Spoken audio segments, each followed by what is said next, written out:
સમિતિની બેઠકમાં 13 વિકાસલક્ષી પ્રસ્તાવોને મંજૂરી, માળખાગત સુવિધાના કામો પર લાગી મહોર। વડોદરા મહાનગર સેવા સદનની સ્થાયી સમિતિ દ્વારા શહેરના વિવિધ વિકાસલક્ષી 13 કામોને મંજૂરી અપાતા સત્તાવાળાઓ દ્વારા શહેરી ઉત્કર્ષના પ્રોજેક્ટ્સની ગતિવિધિ તેજ કરાઈ છે। મહાનગર સેવા સદન ખાતે દર શુક્રવારે નિયમિત રીતે યોજાયેલી આ સ્થાયી સમિતિની બેઠક ચેરમેન શીતલ મિસ્ત્રીના અધ્યક્ષસ્થાને સંપન્ન થઈ હતી। બેઠકમાં પ્રારંભે 11 કામોનો એજન્ડા રજૂ કરાયા હતા, જેમાં વધારાના 2 કામો ઉમેરી કુલ 13 પ્રસ્તાવોને સર્વાનુમતે મંજૂરીની મોહર મારવામાં આવી હતી।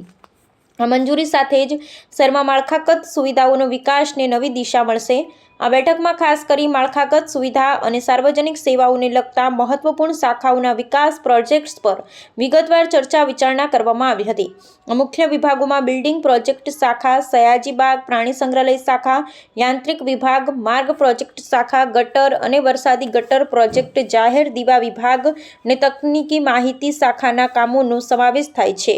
આ ઉપરાંત શહેરની વિકાસ યાત્રા અને જનસેવા સાથે સંકળાયેલા 2 વધારાના કામો જનસંપર્ક વિભાગ ને પ્રવાસી શાખા સંબંધિત પ્રસ્તાવો પણ રજૂ કરી તેમને સત્વરે મંજૂર કરવામાં આવ્યા હતા। આ મંજૂરીથી સંબંધિત વિભાગોને જરૂરી આર્થિક અને વહીવટ વેગ મળશે।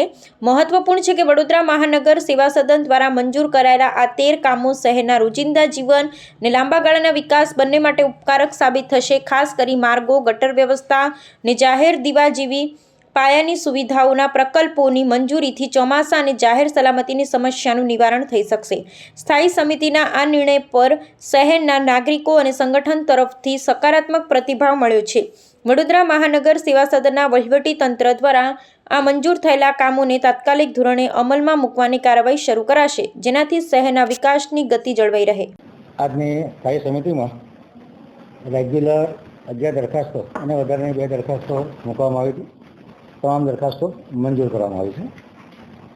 બિલ્ડિંગ પ્રોજેક્ટ શાખા દ્વારા જે સિવિલ વિભાગની કામગીરીનો વાર્ષિક ઇજારો 4 કરોડની નાણાકીય મર્યાદા 15.50% ઓછાના ભાવે આવેલ હતું, જેને મંજૂર કરવામાં આવ્યો છે। સયાજી બાગ ઝૂ ખાતે જે માંસાહારી પ્રાણીઓ માટે દ્વિવાર્ષિક એટલે કે 2 વર્ષનો ઇજારો 1.5 કરોડની નાણાકીય મર્યાદામાં, કે જેમાં જે નોન વેજીટેરિયન ખોરાક માંસાહારી પશુઓ માટે લેવાનો હોય છે, જે 4.50% વધુના ભાવે 1.5 કરોડની મર્યાદામાં મંજૂર કરવામાં આવ્યો છે। મિકેનિકલ ખાતા દ્વારા સ્વરાજ બ્રાન્ડના ટ્રેક્ટર 7.65 લાખ ટ્રોલી સાથે 20 નંગ લેવાનું નક્કી કરવામાં આવ્યું છે અને ટોટલ ઇજારો 1 કરોડ 53 લાખનો થશે, જે 6.47% ઓછાના ભાવે છે। વડોદરા મહાનગરપાલિકાના કર્મચારીઓને બહારગામ જવા માટે તેમજ સ્થાનિક વૃદ્ધિ માટે તેમજ ફિક્સ ટ્રીપ માટે જરૂરિયાત મુજબ કાર, બસ ટાઈપના વાહનો 60 લાખની મર્યાદામાં ભાડે લેવાનું નક્કી કરવામાં આવ્યું છે।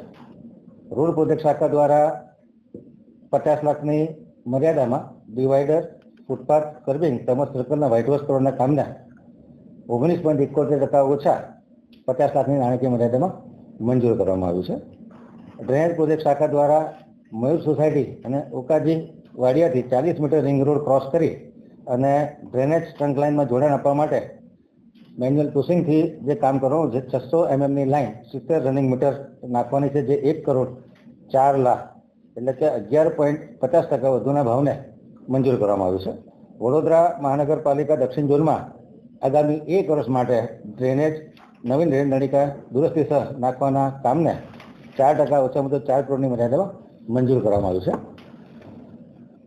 સ્ટ્રીટ લાઇટ વિભાગ દ્વારા સાંસદ સભ્યશ્રી, સભાસદશ્રીઓના કોટા ફોડવારી, ધારાસભ્યશ્રીના કોટામાંથી સ્ટ્રીટ લાઇટ, નવીન તેમજ નિભાવણીના કામો, નવીન સેન્ટ્રલ લાઇટિંગની સુવિધા ઇરેક્શનના કામો 2 કરોડની મર્યાદામાં એસઓઆર ભાવથી મંજૂર કરવામાં આવ્યો છે। આ એવી જ રીતે 2 કરોડની મર્યાદામાં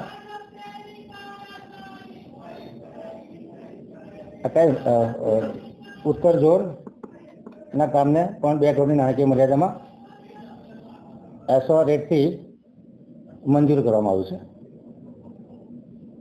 એવી જ રીતે ઝોન નહીં લખ્યા, દક્ષિણ ઝોનના કામને પણ સ્ટ્રીટ લાઇટના કામને મંજૂર કરવામાં આવ્યું છે. વડોદરા મહાનગરપાલિકાના કોલ સેન્ટરમાં જે લોકો ફરજ બજાવતા હતા એમને સરકારી પરિપત્ર મુજબ પગાર ચૂકવવાનો થાય છે, જેનો ડિફરન્સ 9,84,000 તેને મંજૂર કરવામાં આવ્યું છે. વધારાના કામમાં મેયરશ્રી દ્વારા કોર્પોરેશન તરફથી દિવાળી વખતે જે પ્રિન્ટ ઇલેક્ટ્રોનિક મીડિયામાં જાહેરાત પ્રસિદ્ધ કરવાની હોય છે, તેમજ ટીવી પર જાહેરાત અને મીઠાઈના પેકેટ વગેરે જે આપવાનું દરખાસ્ત છે જેને મંજૂર કરવામાં જેના માટે કમિશન સત્તા આપવામાં આવે છે. દિવાળીના પાવન પર્વ નિમિત્તે શિંગાર રંગોળી ગ્રુપને સ્વામી વિવેકાનંદ આર્ટ ગેલેરી 1-10 થી 26-10 સુધી રંગોળી પ્રદર્શન માટે રાહત દરે ફાળવવાની, જેમાં રાહત દર 50% ભાડામાં રાહત આપવાનું ઠરાવવામાં આવ્યું છે.